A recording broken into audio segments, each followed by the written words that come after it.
Daredevil Born Again, episodes 5 and 6 now out, so let's talk about it.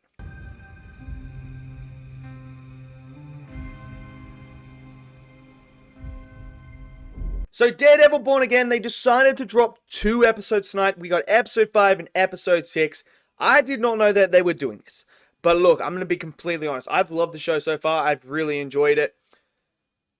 I now understand why they dropped 2 episodes. I do. Because episode 5, while it was fine, this whole robbery, seeing Matt, seeing Kamala's dad in here as well, which I love that character from Miss Marvel, and seeing the interaction, I thought that was great.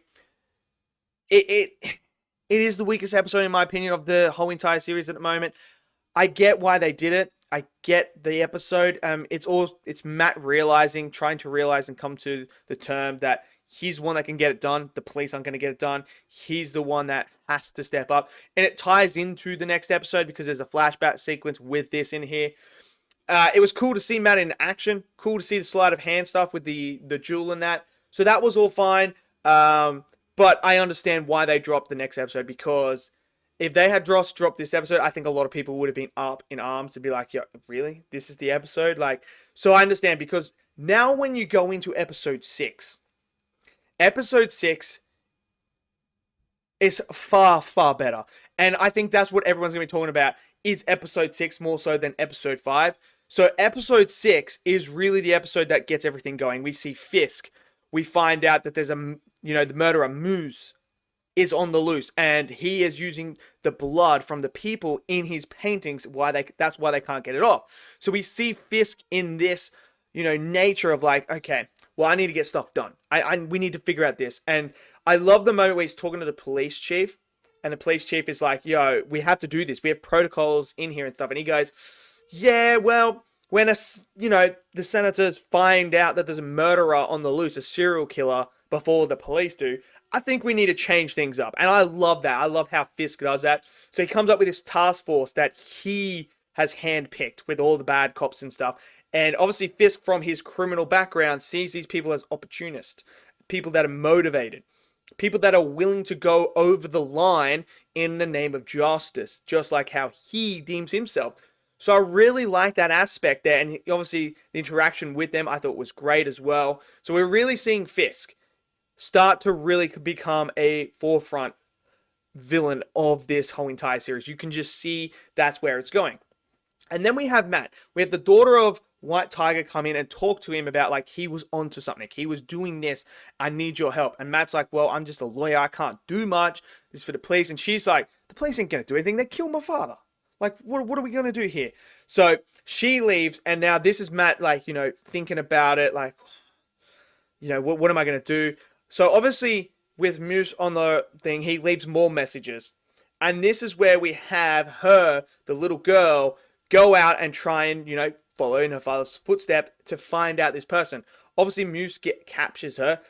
Her mother rings Matt and he's like, "Yo, she hasn't come back yet.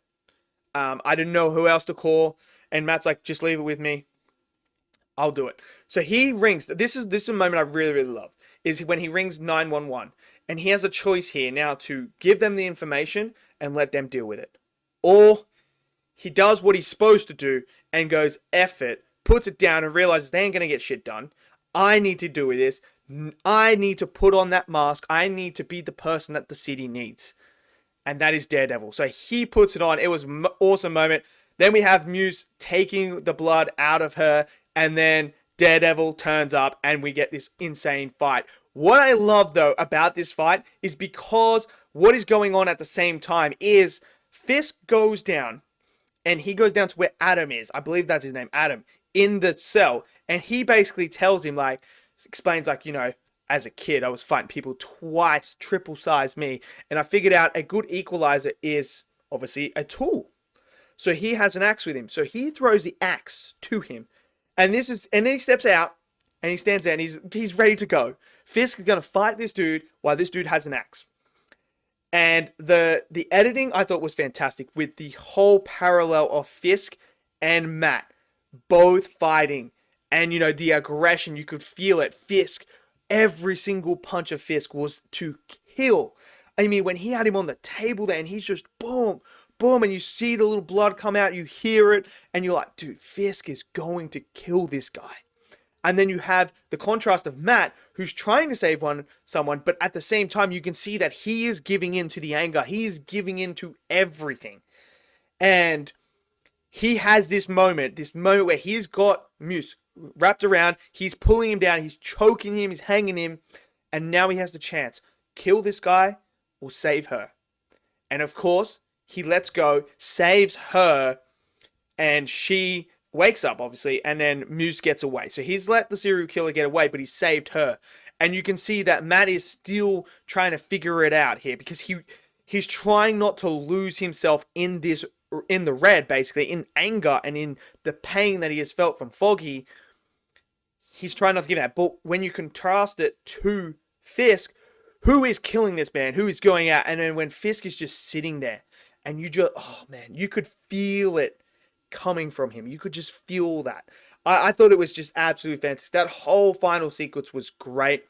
And the way that they're jumping from each one, and you just see the sheer velocity in the punches, especially from Fisk, I thought was just absolutely fantastic. And I thought this episode was so much better than the one that they dropped earlier, episode 5. I thought episode 6 was so much better. I also love the moment where Fisk is in with all those other people. Obviously, the swordsman from Hawkeye is in here as well, and he has a little chat with him, and he talks about how these people are like parasites. You know, these are people who want to get things done, but they don't. They rather just sit down and, you know, wait, buy their time and stuff like that. And he's like, that's not how I do things.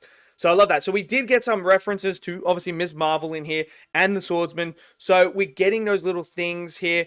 We also have the woman who is dating Matt at the moment. She talks about a book she's writing, and it's about vigilantes. And she says to him, like, oh, maybe I could, you know, have a little interview, an exclusive with someone that you represent. Frank Castle, maybe. And then she's like, I don't know, maybe Daredevil. And you can just see Matt, because Matt is Daredevil, and obviously she doesn't know. But I think this is now the moment of Matt's realized that the city needs Daredevil. Now that White Tiger's gone, you know, there's other vigilantes and stuff like that. Obviously, Spider-Man and stuff is still swinging around there.